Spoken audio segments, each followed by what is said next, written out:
just completed their family worship evening. We invite you to pay special attention not only to the parents' skillful use of questions as they draw the children out, but also the types of challenges that they uncover, which may likewise affect our children, regardless of whether or not they are in public school or being schooled at home. Well, kids, your participation has again added to the enjoyment of our family worship evening. I recognize that it takes sacrifices for all of you to be here and consistently meet each week. And your mom and I are always looking for ways to make our family worship more interesting and helpful. So do you kids have any suggestions? Well, what about as we do our Bible reading? Each of us can play different roles, and now that we're doing the Gospels, I could read Jesus' words. Why do you get to read Jesus? I have an idea. How about we act out a Bible account like my friend Brandon's family did? I could play Peter when he walked on water. Bryce, don't you remember Peter saying? Oh, yeah. I was thinking maybe we could reenact real-life situations, like the ones we're faced at in school, kind of like they do at assemblies. Those are fun to watch. Oh, you mean like the time we reenacted what to do if someone tries to pressure you to smoke? Well, kind of.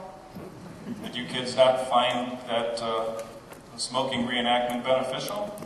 Oh, not really, Dad. I mean, nobody really smokes at my school. I'm surprised. Kids smoked all the time when I was in school. I just assumed that you guys were dealing with that too. So then what kind of problems are you kids facing?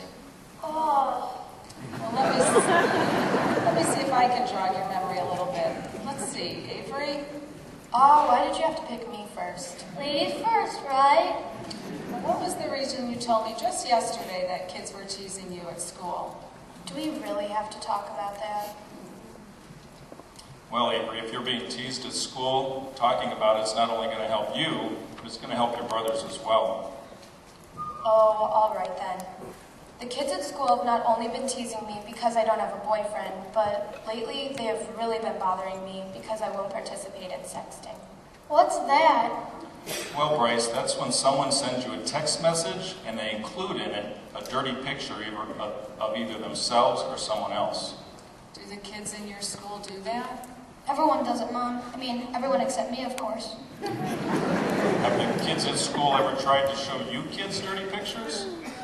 To be honest, they have tried, and before you ask, no, I've never looked at them, but I have to admit, I have been curious. Well, Avery, I really appreciate you opening up to us about this. It's becoming more apparent to me that the pressures that you kids are facing in school are much more intense than they were just a few years ago. Yeah, I do remember kids bringing pornographic magazines to school. Really, it seems like Satan just uses the same old tricks. He just wraps them up in new packaging. Is that why you won't let us have a Facebook page? Because you think it's one of Satan's repackaged tricks? Well, Isaac, I'm glad you brought that up. Why is it that you want a Facebook page? To keep in touch with my friends and, let them know how I'm doing. Yeah, Dad, the kids at school keep pressuring me to get a Facebook page so that they can add me as a friend. Even so, my classmates have Facebook pages. Well, social networking does have its benefits. Did you kids know that I had a Facebook page? You, Mom? Yes. When my friend moved to where the need is great, we kept in touch using Facebook. And she would relate her field experiences and send me beautiful pictures of the new territory she was in.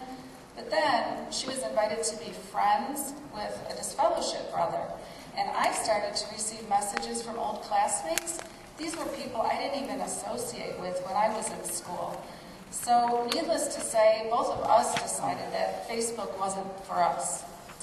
I think it's good you shared that experience with the kids, Jennifer. So it seems that dating, sexting, and social networking are some good subjects that we can reenact during our family worship evening.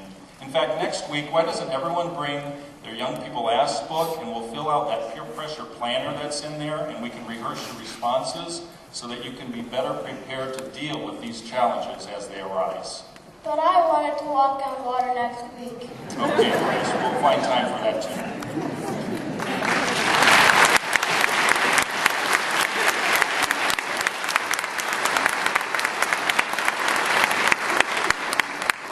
Just as the fishermen of Gloucester, Massachusetts, when faced with a very life-threatening situation, situation would have been delighted to reach a safe haven.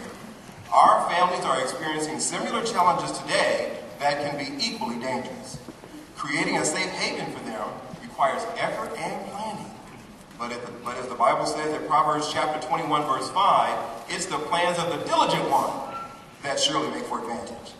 Therefore, may all of us diligently take refuge in Jehovah now by making sure that your family, that your home is a haven of delight.